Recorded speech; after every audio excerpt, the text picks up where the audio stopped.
محترم حضرات، آپ کو یاد ہوگا کہ گزشتہ جمعے یہی آیت مقدسہ تلاوت کر کے ہم نے یہ عرض کیا تھا کہ اللہ تبارک و تعالی اس کائنات کا خالق و مالک، ہم سب کا خلاق، اور وہ اپنے بندوں کو اپنے دربار میں ہاتھ پھیلانے اور دعا کرنے کا حکم دیتا کہ جب بھی کوئی مسئلہ درپیش ہو اللہ تبارک و تعالی کے دربار دعا کے ذریعے سے رجوع کیا جائے۔ اور آپ کے ذہن میں یہ بھی ہوگا کہ ہم نے یہ بھی عرض کیا تھا کہ دعا کے قبول ہونے کا معنی کیا ہے۔ ہم اور آپ چاہے کسی بھی قسم کی دعا کریں تو ہرگز اللہ تبارک و تعالی کے دربار میں اس اعتبار سے بدگمان نہ ہو کہ وہ ہماری دعا کو سنتا نہیں، بلکہ ہر دعا کو اللہ تبارک و تعالی سنتا۔ جیسا کہ آپ نے گزشتہ سنا، تاکہ وہ مضمون آپ کے ذہن میں رہے تو آگے جو بات عرض کی جائے وہ ذہن میں ترتیب وار مرتب ہوتی رہے۔ ہم نے یہ عرض کیا تھا کہ حدیث سے یہ ترشح ہے کہ دعا تین حال سے خالی نہیں ہوتی، اور وہ تین حال کیا ہے؟ یا تو اللہ تبارک و تعالی وہی دنیاوی چیز آپ کو دے دے جو آپ نے مانگی، یا اللہ تبارک و تعالی اس کے سبب سے جو دعا آپ نے کی ہے اسی کے ذریعے اس کے سبب سے آپ کے اعمال سے کسی گناہ کو محو کر دے، مٹا دے۔ ایک معنی اس کا یہ، اور تیسرا معنی اس کا یہ ہے کہ جو آپ نے طلب کیا وہ بھی اللہ تعالیٰ آپ کو نہ دے، اور کوئی اس کے عوض میں گناہ بھی معاف نہیں ہوا۔ تو تیسرا معنی اس کا دعا قبول ہونے کا یہ ہے کہ اللہ تبارک و تعالیٰ آپ کے اعمال نامے میں اس دعا کی برکت اور اس کا عوض اجر و ثواب لکھ دے۔ اور جب اجر و ثواب لکھ دے تو یہ بھی ہم نے عرض کیا تھا کہ کل قیامت میں جب اعمال کا وزن ہوگا، بندہ جب اپنے اعمال نامے میں اتنے بڑے بڑے ثواب اور اجر کو جب خود دیکھے گا تو جب وہ دیکھے گا تو یہ گمان کرے گا کہ میں نے اتنا بڑا ثواب کا کام کبھی بھی نہیں کیا۔ تو وہ یہ کہے گا کہ مولا یہ تو میرا اعمال نامہ نہیں، اس لیے کہ مجھے تو یاد ہے کہ میں نے کبھی اتنا بڑا کام نہیں کیا۔ تو کہا جائے گا کہ یہ فلاں وقت جو تو نے دعائیں کی تھی یاد کر، اس دعا میں ہم نے تیری وہ بات تو نہیں مستجاب کی جو تو مانگ رہا تھا، لیکن ہم نے اس کے عوض میں بہت بڑا ثواب تجھے دے دیا۔ تو علماء نے لکھا کہ وہ آدمی حسرت کرے گا کہ کاش میری کوئی دعا دنیا میں قبول نہیں ہوتی اور سب کا اجر و ثواب ہی مجھے قیامت میں مل جاتا۔ تو یہ دعا کے قبول ہونے کے معنی ہے۔ اس لیے ہم نے کل کا مضمون اپنے ذہن میں رکھ کر آج اپنے ذہن میں اس کو تازہ رکھیں تاکہ بات مکمل آپ کے ذہن میں رہے۔ جب ہم دعا مانگتے ہیں تو علماء نے اس کے کچھ قواعد لکھے، کچھ شرائط کہہ دیں یا کچھ دعا کے آداب۔ حضرت علامہ مولانا محقق نقی علی خان رحمت اللہ تعالی علیہ جو اعلیٰ حضرت کے والد ماجد، انہوں نے اسی عنوان پر جو کتاب لکھی اس میں اس کے 51 آداب نقل کیے کہ جب آدمی دعا کرے تو اس کے آداب 51 ہیں، 5 اور 1۔ اعلیٰ حضرت فاضل بریلوی نے ذیل المدعا جو اس پر حاشیہ لکھا تو فرمایا فقیر نے 9 اور بڑھا دیے۔ کیا مطلب ہوا کہ جب آدمی دعا کرے تو دعا کرنے سے متعلق شرائط، اس کے ضوابط اور اس کے آداب سب ملا کر کے 60 ہیں۔ اب ظاہر ہے کہ ایک ایک قاعدے پر اگر کلام کیا جائے تو کتنا وقت لگے گا، ایک ایک ادب کو اگر زیر بحث لائیں تو بے شمار اس کی شرعی کی راہیں الگ نکل جائیں گی۔ اس لیے ہم اس کو تلخیص کرتے ہیں کہ عام آدمی اپنی دنیا دار مصروفیت میں اس کو سمجھ بھی لے، اور جب وہ اللہ تبارک و تعالیٰ کے حضور دعا کرے تو ان آداب کو وہ بجا لائے۔ اصل میں یہ جو 60 آداب لکھے گئے، اس میں مفہوم یہ ہے اس کا کہ جب بہت بڑی کوئی مشکل درپیش ہو اور اللہ تبارک و تعالیٰ کے دربار میں حاضر ہونا ہو تو ان 60 آداب کو بجا لائے تو انشاءاللہ وہ بات اس کی پوری ہو جائے گی کہ جو وہ اللہ تعالیٰ کے دربار میں مانگنا چاہتا ہے۔ ایک بات اور ہماری یہاں ہم جس دعا کو لیتے وہ عام عوام کی دعا، جیسے نماز کے بعد میں ہم کرتے ہیں، کوئی بیمار ہو جائے تب ہم کرتے ہیں، کسی پر کوئی آفت آ جائے تو ہم کرتے ہیں، تو ذرا سا اس کو دوسرے خانے اور دوسرے درجے میں رکھیے۔ لیکن بعض ایسی شرائط ہیں کہ جو سب کو حامل، یعنی مثال کے طور پر دعا کرنے کے لیے طہارت کا ہونا، یعنی آدمی کا پاک ہونا، اور وہ دعا کو زیادہ سے زیادہ مستجاب بنانا چاہتا ہے تو اس کا ایک طریقہ یہ بتایا کہ دعا کرنے سے پہلے کچھ خیرات کر دے، بوضو ہو، اور جو دعا وہ مانگنا چاہتا ہے تو پہلے 2 رکعت نماز نفل پڑھ لے، پھر اس کے بعد میں 2 زانو ہو کر کے بیٹھے، اور 2 زانو ہو کر بیٹھنے کے بعد اپنے تمام اعضاء کو، جتنے بھی اس کے بدن کے اعضاء ہیں ان کو خاشع کرے۔ کیا مطلب کہ اس کے بدن کے ہر عضو سے یہ معلوم ہو کہ اس پر خشیت طاری ہے، یعنی خلوص سے بھرا ہوا ہے، اور تمام چیزوں کو دل سے نکال کر محض وہ چیز ذہن میں رکھے جو اللہ تبارک و تعالیٰ سے وہ عزیزان گرامی طلب کر رہا ہے۔ پھر اس میں علماء نے اس کے طریقے پر بہت بحث کی، جو بہت لمبی بحث، کہ جب وہ دعا کرے تو ہاتھوں کو کیسا رکھے، اس پہ بھی بہت بڑی شرح محدثین کی ہے، جس کی تلخیص امام اہل سنت نے بیان فرما دی۔ اس میں عموماً 3-4 باتیں ہیں۔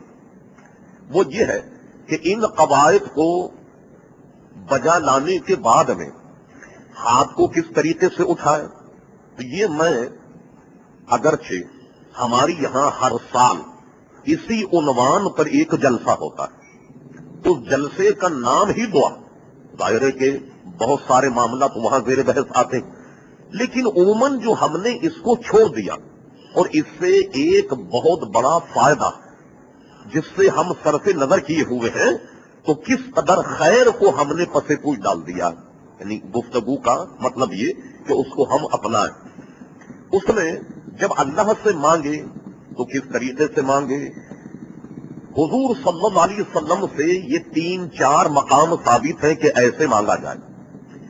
ایک تو یہ کہ اپنے ہاتھوں کو سینے کے مقابل کرے، جب وہ ہاتھ پھیلائے تو سینے کے مقابل کرے۔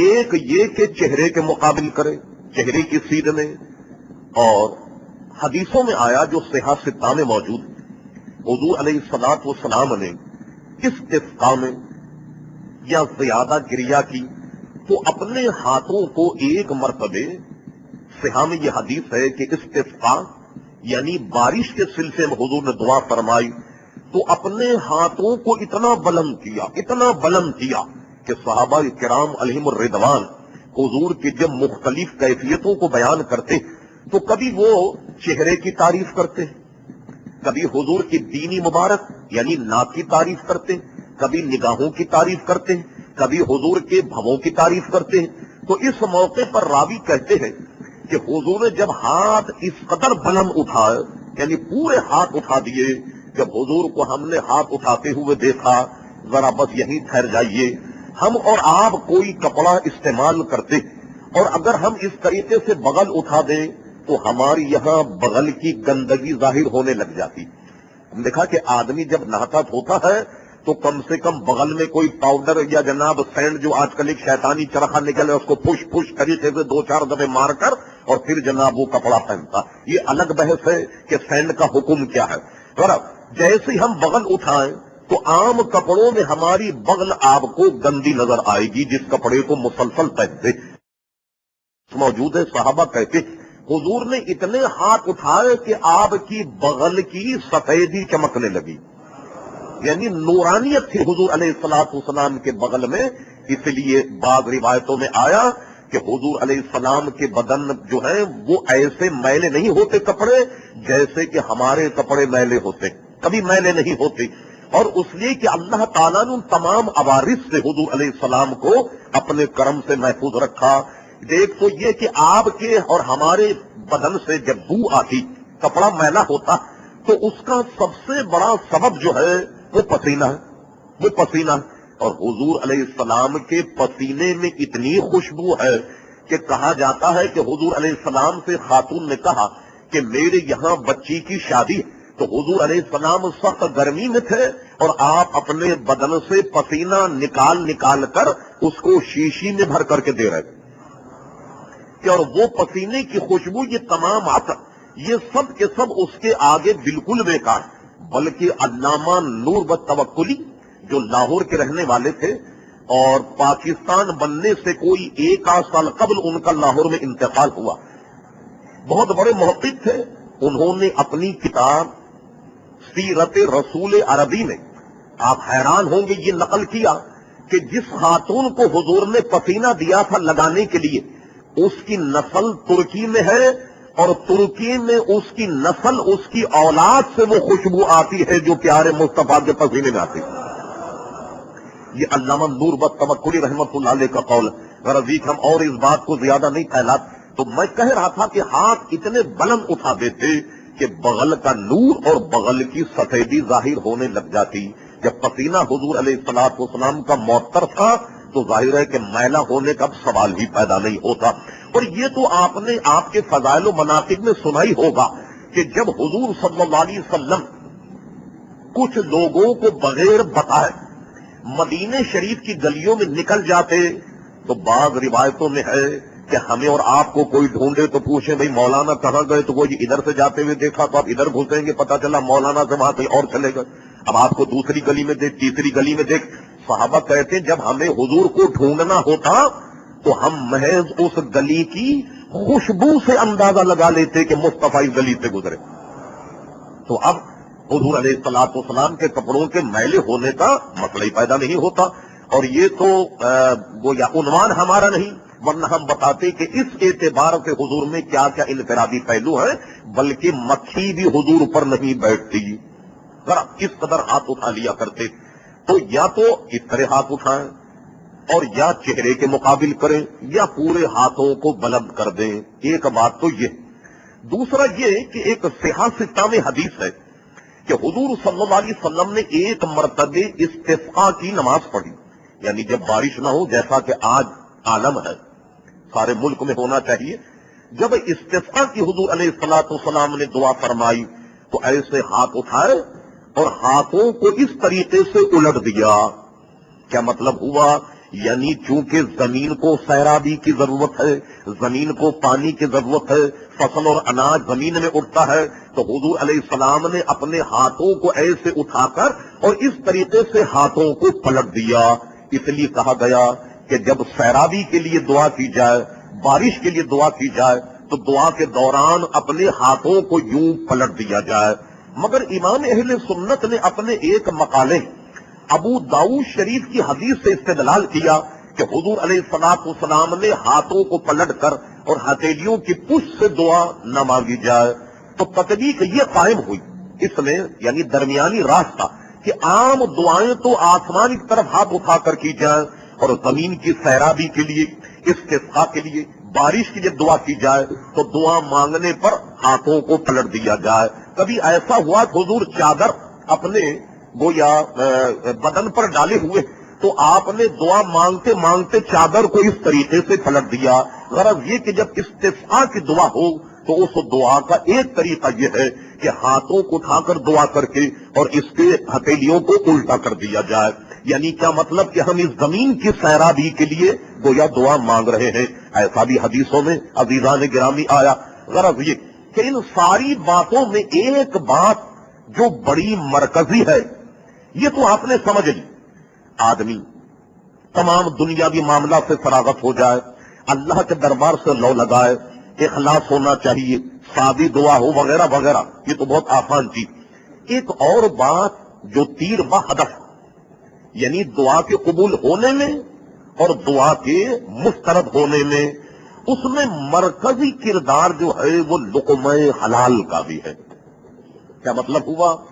اس کو حدیث سری میں یوں بیان کیا گیا کہ بہت سارے لوگ یا رب یا رب یا رب کہہ کر بڑی بڑی اوپر بلندی میں ہاتھ اٹھا کر اللہ سے دعا مانگتے ہیں, مگر اللہ تبارک و تعالی ان کی دعاؤں کو قبول نہیں کرتا ان کی دعاؤں کو قبول. اچھا, یہاں دعا قبول ہونے کا یہ مطلب بھی ذہن میں رہے کہ اگر وہ دعا ان کی قبول نہیں ہوئی تو اس کا ثمر بھی نہیں ملے گا, یعنی گناہ بھی نہیں بخشا جائے گا, نیکیوں میں اضافہ بھی نہیں ہوگا, بلکہ دعا قبول ہونے سے متعلق جو 3 حال ہم پہلے بیان کر چکے, ان میں سے وہ کسی ایک حال کو بھی نہیں پائے گا. اس کی وجہ کیا ہے کہ حضور فرماتے جب آدمی یا رب کہہ کر میرے دربار میں ہاتھ اٹھاتا تو میں اس کی دعا کو اس لیے قبول نہیں کرتا کہ وہ دعا مستجاب کے لائق اس لیے نہیں کہ جو کپڑا پہنا ہوا ہے وہ حرام کا, جو اس کا بدن ہے وہ حرام سے پرورش ہوا, اور جو اس کے اندر لقمہ گیا وہ بھی حرام کا. تو اب بتائیے, جب بدن پر حرام ہو, لقمہ حرام ہو, بدن کی آب یاری حرام ہے, گویا پیسے یا دولت سے ہوئی, اب وہ رات دن یا رب کہتا رہے, تو عزیزان گرامی اب اللہ تبارک و تعالی ایسے حرام خور حرام کھانے والے کی دعا کو قبول نہیں کرتا, اور اس کی دعا ان تینوں حالوں سے خالی. جو حال ہم نے 3 بتائے ان میں سے وہ کسی ایک کو بھی نہیں پائے گا. تو معلوم ہوا کہ دعا میں ایک سب سے بڑا عنصر قبول ہونے نہ ہونے میں روزی کی حلت و حرمت ہے. اب اگر روزی ناجائز ہو تو کس طریقے سے اللہ تبارک و تعالی اپنے بندے کی دعا قبول کرے گا؟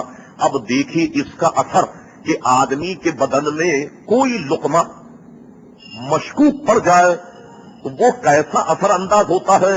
اس کا اندازہ آپ اس طریقے سے کیجئے تاکہ اپنی تمام توانائی حلال لقمے کی جانب مبذول فرما لیں.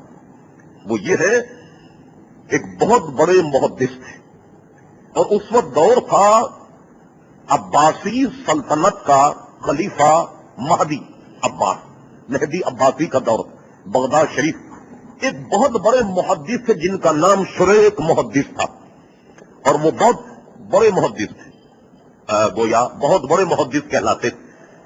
ایک مرتبہ مہدی عباسی نے, جو اس وقت کا بادشاہ اور خلیفہ تھا, آپ جانتے ہیں کہ ان کے کرو فر جو ہیں وہ بہت سخت ہوا کرتے.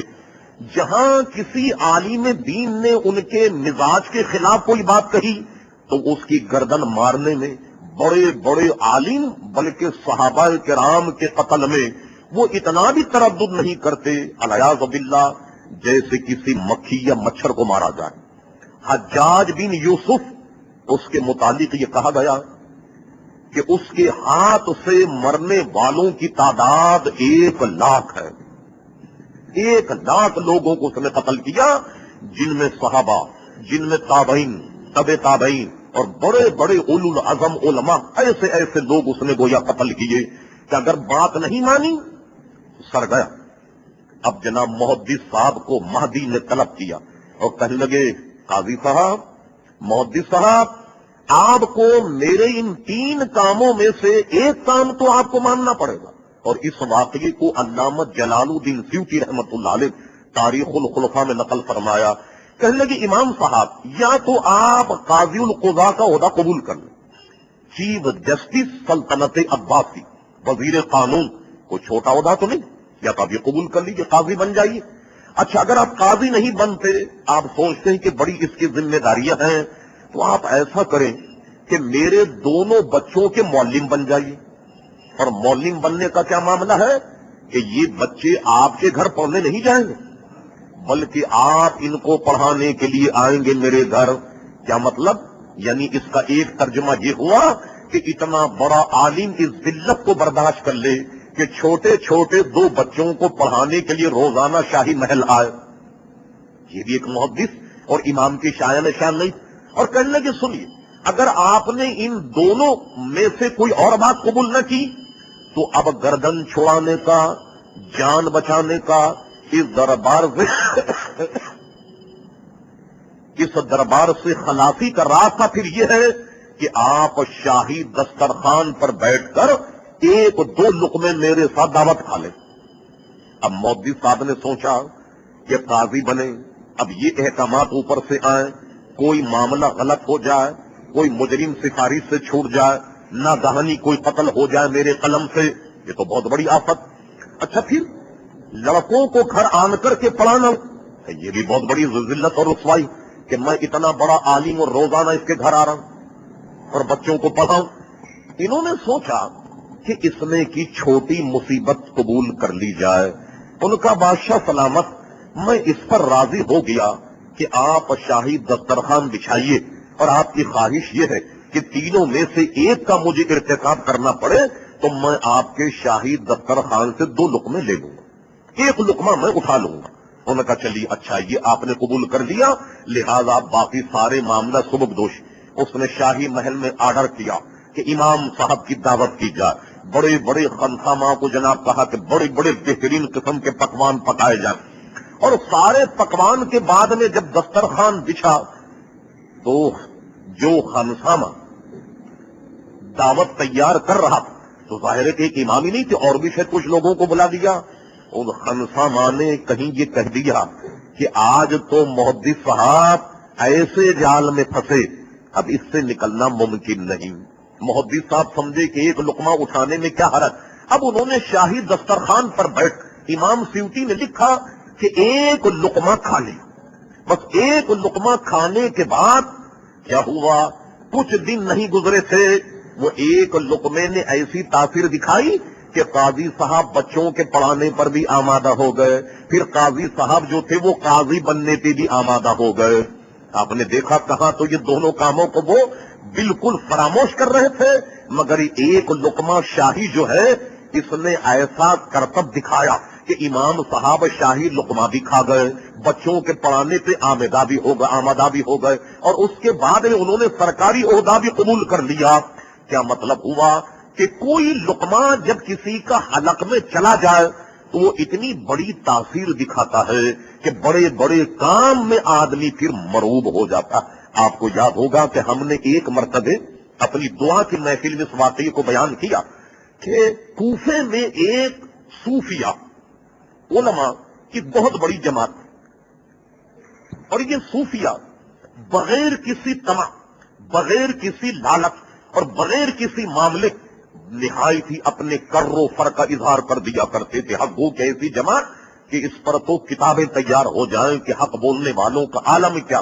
ایک مرتبہ کہتے ہیں کہ منصور نے ایک اس کو خبر آئی، کوفے کے کچھ لوگ مجھ سے ملنا چاہتے، کچھ صوفیہ.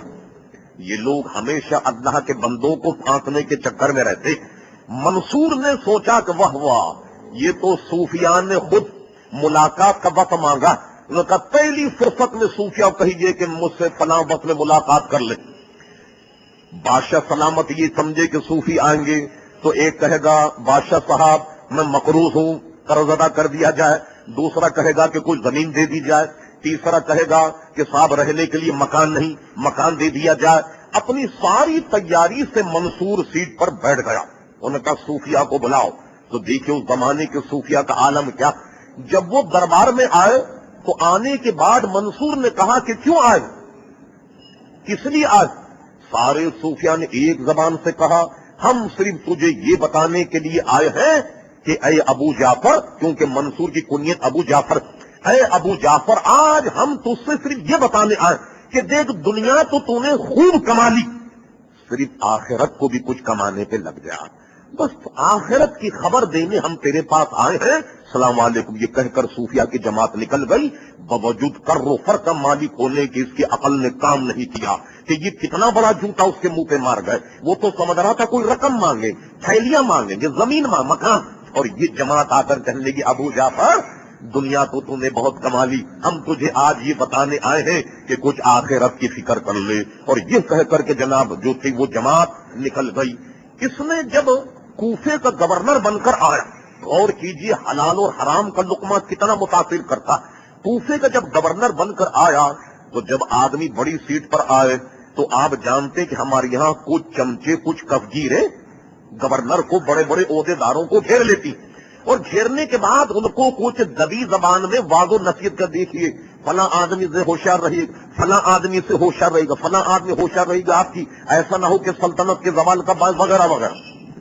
جب یہ تخت پر بیٹھا تو اس کے مشیروں نے اس کو کہا جناب گورنر صاحب ایک مشورہ سن لیجئے، اگر آپ کو گورنری کرنی، کوفے میں ایک جماعت ہے صوفیہ، جب کوئی گورنر آتا اور وہ کسی پر ظلم کرے تو یہ کوفی صوفی جو ہیں یہ اللہ تعالیٰ کے دربار میں جب اس کے خلاف دعا کرتے یا تو وہ حاکم مر جاتا یا وہ بیمار پڑ جاتا یا اس کی سیٹ چلی جاتی یا تبادلہ ہو جاتا. اس جماعت سے ذرا ہوشیار رہیے. حجاج ایسا ظالم اور ایسا سیانہ تھا کہ اس نے کہا یہ کون کون صوفی ہے، سب کی لسٹ بنائی. لسٹ بنانے کے بعد ان کو پیغام بھیجا کہ گورنر صاحب آپ کے ساتھ ایک کھانا کھانے کا اہتمام کرنا چاہتے. صوفیہ بیچارے سیدھے تھے، انہوں نے کہا کہ چلو خالی کھانا کھانے میں تو حرج نہیں ہے، کوئی عہدہ قبول کرنے تھوڑی جا رہا ہے، کوئی اس کی کوئی حمد و ثنا کرنے تھوڑی جا رہا ہے، چلو شر سے بچنے کے لیے کھا کر کے چلے آئیں. اس نے شرارت یہ کی کہ کھانے کا اہتمام کیا، تمام صوفیہ کو کھانا کھلایا، اور کھانا کھانے کے بعد نہایت ہی شرافت کے ساتھ بڑے ادب کے ساتھ سب کو رخصت کر دیا. کہنے بس ٹھیک ہے جائیے، بس ہماری خواہش یہی تھی کہ سبحان اللہ چند لقمے آپ ہمارے ساتھ دسترخوان کے لے لیں. جب یہ نکلے تو نکلنے کے بعد اس نے مشیروں کو بلایا اور بلانے کے بعد کہا اللہ کا شکر ہے کہ میں ان کی بد دعا سے ہمیشہ کے لیے بچ گیا. انہوں نے کہا صاحب کیسے بچ گئے؟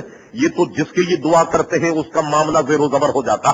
انہوں نے کہا راز یہ ہے کسی کو مت بتانا، وہ یہ ہے کہ میں نے آج ان کی جو دعوت کی تو ان کے پیٹ میں حرام کو داخل کر دیا. جب ان کے پیٹ میں نے حرام کو داخل کر دیا، اب حدیثوں میں ہے کہ جس کے پیٹ میں حرام پہنچ جائے تو اللہ تبارک و تعالی نہ اس کی دعا کو قبول کرتا ہے، اگر وہ کسی کے خلاف بد دعا کرے تو وہ بھی قبول نہیں. اور بڑی ٹھاٹ کے ساتھ گورنری کرتا رہا، نہایت ظلم و ستم کے پہاڑ وہ جناب ٹھاتا رہا، لیکن ان صوفیاء کی بد دعا نے کوئی کام نہیں کیا.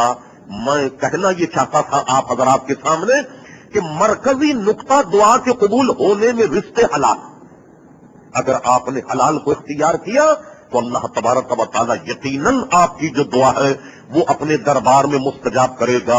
اس کے علاوہ وقت مختصر ہے اور ذرا آگے بڑھیے، چند نکات صرف آپ کی معلومات کے لیے. بعض ایسے مواقع کہ اللہ تبارک و تعالی سے جب دعا کی جائے تو اللہ تبارک و تعالی اپنے بندوں کی دعا کو قبول کرتا ہے. ایک موقع تو آج جمعے کا دن، اس جمعے کے دن میں صحیح حدیث میں کہ حضور علیہ السلام نے فرمایا جمعے میں ایک ساعت ایسی ہے کہ جس میں اللہ تبارک و تعالی اپنے بندوں کی دعا قبول کرتا ہے. اب یہ ساعت کون سی ہے؟ بعضوں نے کہا عصر اور مغرب کے درمیان، بعضوں نے کہا سورج غروب ہونے کے وقت ایک ساعت ہے. تمام حضرات نے علماء نے پوری تحقیق کر کے اس 24 گھنٹے کا دورانیہ جمعہ رات اور دن کا اس کو کھنگالا کہ اس میں سب سے بہترین وقت کیا ہے. جو سب سے بہترین وقت ہے لہذا وہی وقت مستجاب الدعوات کے لیے ہے. اور وہ سب سے بہترین وقت کیا ہے کہ جب عام خطبے کے لیے ممبر پر بیٹھ جائے اور سامنے مؤذن کھڑا ہو کر اذان کرے. اس امام کے ممبر پر بیٹھنے کے بعد اذان کہنے پر یہ ساعت شروع ہو گئی. یہ کب تک ہوگی کہ جمعے کی نماز کا جب سلام تیرے امام السلام علیکم ورحمۃ اللہ، تو منبر پر بیٹھنے سے امام کے سلام پھیرنے تک جو بھی دعا آپ کریں اللہ تعالیٰ اسے قبول کرے گا. لیکن اس میں ہاتھ اٹھا کر دعا کرنا منع ہے. خطبے کے دوران دعا نہیں کرے گا اور نہ دہن سے دعا کرے اس لیے کہ خطبے کو کان لگا کر کے سنا جائے. خطبے کا ادب احترام ایسا جیسا نماز کا احترام. امام اہل سنت نے اپنے فتح میں یہ کہا کہ گویا خطبے کے وقت آدمی اتنا ساکت رہے کہ خطبے کے وقت جو اذان ہو اس میں انگوٹھے بھی نہیں چومے گا، یعنی دوسرے اوقات میں چومے گا اقامت میں اور دوسرے مواقع پر. حضرت علامہ ملا علی قاری رحمت اللہ تعالی موضوعات کبیر میں لکھتے ہیں کہ حضرت بلال رضی اللہ عنہ نے اذان کہی اور ان کی اذان پر جب یہ کلمہ آیا اشہد ان محمد رسول اللہ صلی اللہ علیہ وسلم، صدیق اکبر نے حضور کے نام کو چوم کر آنکھوں سے لگایا.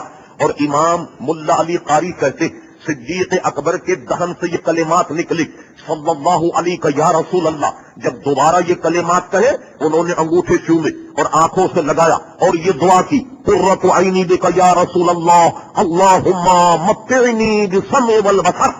حضور نے فرمایا اے جماعت صحابہ جو ایسا کرے جیسا ابو بکر صدیق نے کیا تو کل قیامت میں ہم اس کے شفیع ہوں گے.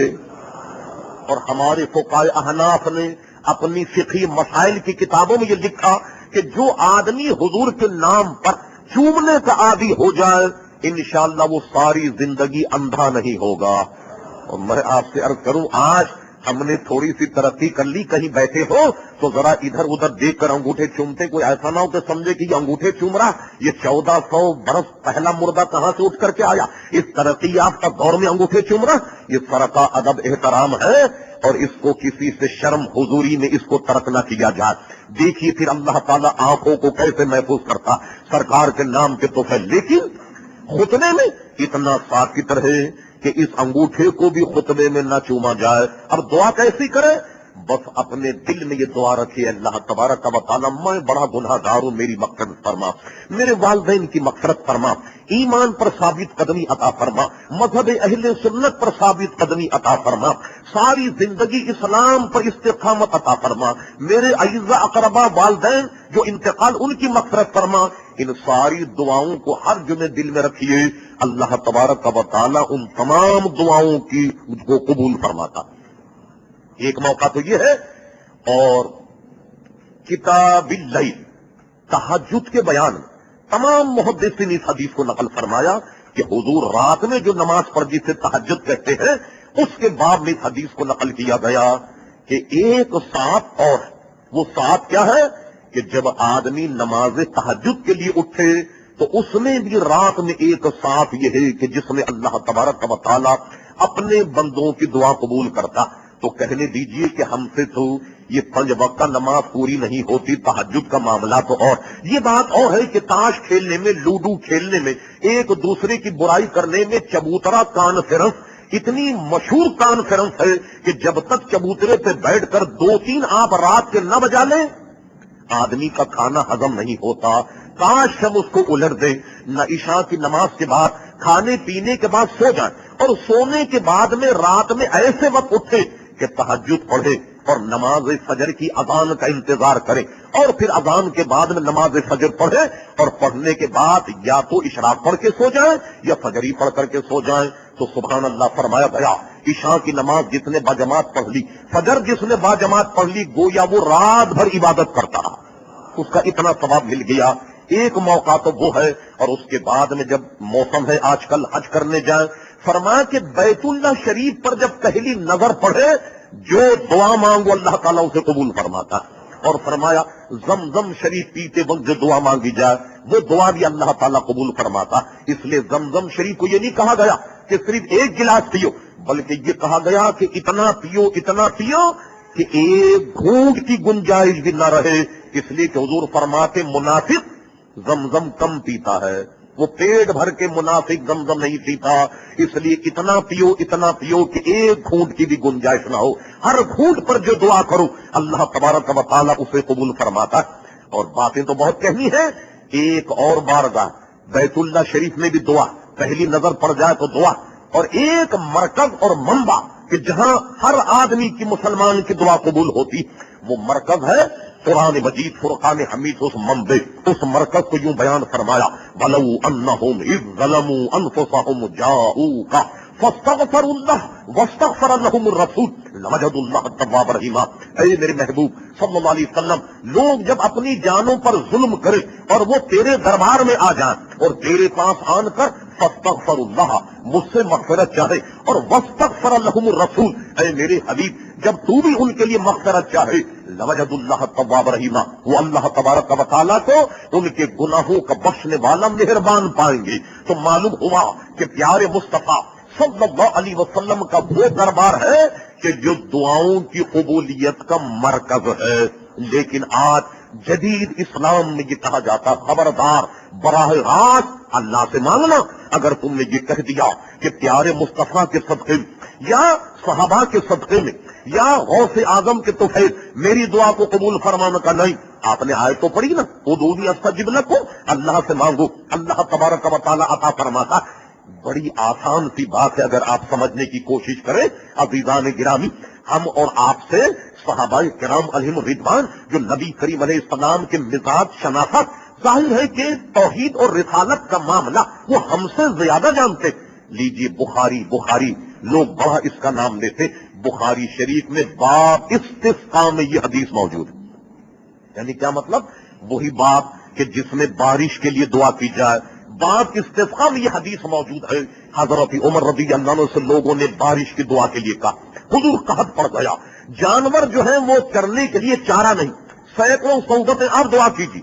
حضرت عمر دعا کر دے کہ اللہ تعالیٰ کے دربار میں ہمارا یقین ہے کہ بارش ہو جاتی. مگر دیکھیے حضرت عمر نے ہمیں دعا کرنے کا طریقہ کیا بتایا؟ منبر رسول پر حضرت عباس کو بٹھایا جو حضور کے چچا، ان کو منبر پر بٹھایا اور بٹھانے کے بعد اللہ سے یہ دعا کی اے اللہ تبارک و تعالیٰ آج ہم تیرے دربار میں تیرے نبی کے چچا کو وسیلہ بنا کر دعا کرتے بارش برسات. بخاری کی حدیث ہے کہ حضرت عمر جب یہ دعا کی وہ دعا کرنا تھا کہ موسلادھار بارش ہو گئی. اب بتائیے شرک اور ایمان کو حضرت عمر ہم سے زیادہ جانتے تھے. حضرت عمر نے یہ بتا دیا اے لوگوں میرا حال تو چھوڑ دو مگر میں نے تمہیں طریقہ بتا دیا. دیکھو ہو سکتا ہے کہ تمہارے بدن پر جو کپڑا وہ محل نظر ہو کے کیا ہے، ہو سکتا ہے تمہارے بدن میں کوئی حرام کا لقمہ پہنچ گیا، ہو سکتا ہے تمہاری دعا کے وہ الفاظ نہ ہو کہ دریا رحمت جوش میں آ جائے. میں تمہیں طریقہ بتاتا ہوں وہ یہ کہ تم چاہے کتنے ہی گناہگار ہو سیاکار ہو مگر جب اللہ کے نیک بندوں کا وسیلہ رب کے دربار میں پیش کرو تو اللہ تمہاری دعا کو قبول کرتا. اور بارش ہو گئی مگر ایک سم سے آواز آئی کہ مولانا آپ تو خود پھنس گئے حدیث بیان کر کے. اس سے پتہ لگا حضرت عمر نے حضور کا طفیل کیوں نہیں کہا، یہ کیوں نہیں کہا اے اللہ تعالیٰ تو اپنے حبیب کے صدقے میں ان کے وسیلے سے بارش برسا دے. معلوم ہوا کہ جو انتقال کر جائے اس کا وسیلہ جائز نہیں، جو زندہ ہو اس کا وسیلہ جائز. چونکہ حضرت عباس زندہ تھے حضرت عمر نے کہا کہ ان کے طفیل بارش برسا دے ان کے وسیلے سے. اللہ اللہ، اس کا جواب تمام تر گفتگو سے قطع نظر علامہ ابن حجر بہت بڑے محدث شارح بخاری کیا پیارا جواب دیتے. فرما اگر کوئی یہ اعتراض کرے کہ حضرت عمر نے حضور کا وسیلہ کیوں نہیں پکڑا ان کے چچا کا، علامہ ابن حجر کتنی پیاری بات کہہ گئے. فرما یہ بتاؤ کہ یہ جتنے نماز میں بوڑھے تھے کسی بوڑھے کو بٹھا دیتے کہ اللہ تعالیٰ اس کے بال سفید ہیں یہ بوڑھا اس کے طفیل بارش برسا دے. حضرت عباس کا انتخاب کیوں کیا؟ حضرت عباس کو کیوں منبر پر بٹھایا؟ دوسرے کسی بوڑھے کو کیوں نہیں بٹھا دیا؟ کیوں نہیں بٹھایا؟ علامہ ابن حجر کہتے ہیں انہیں اسی لیے بٹھایا کہ وہ حضور کے چچا تھے. کیا مطلب ہوا کہ سامنے تو چچا کے وسیلے سے ہو رہی ہے اور اس لیے بٹھایا کہ مصطفیٰ کے چچا ہیں تو بظاہر تو چچا ہے وسیلہ تو حضور ہی کی ذات ہے. اس لیے بٹھانا کہ یہ حضور کے چچا ہیں تو بظاہر تو چچا منبر پر ہے مگر دعا ہے نبی کریم علیہ الصلوۃ والسلام ہی کے واسطے سے. اور ایک دعا کا طریقہ یہ ہے کہ حدیث میں فرمایا گیا کہ جب آدمی درود پڑھے وہ کبھی اللہ تعالیٰ کی بارگاہ سے مسترد نہیں ہوتا. جب یہ طے ہو گیا کہ درود شریف اللہ کی بارگاہ سے مسترد نہیں ہوتا پھر ایسا کرو کہ دعا کرنے سے پہلے درود شریف، بیچ میں دعا اور اس کے بعد درود شریف. تو نقشہ یوں بنا کہ پہلے درود بعد میں دعا پھر درود. سبحان اللہ، درود کے طفیل میں اللہ تعالیٰ دعا کو قبول فرما لے گا. فرما ادعونی، مجھ سے مانگو استجب لکم، تاکہ میں تمہیں عطا فرماؤں. اللہ تبارک و تعالی ہم سب کو دعا کی توفیق عطا فرمائے. وما علینا الا البلاغ.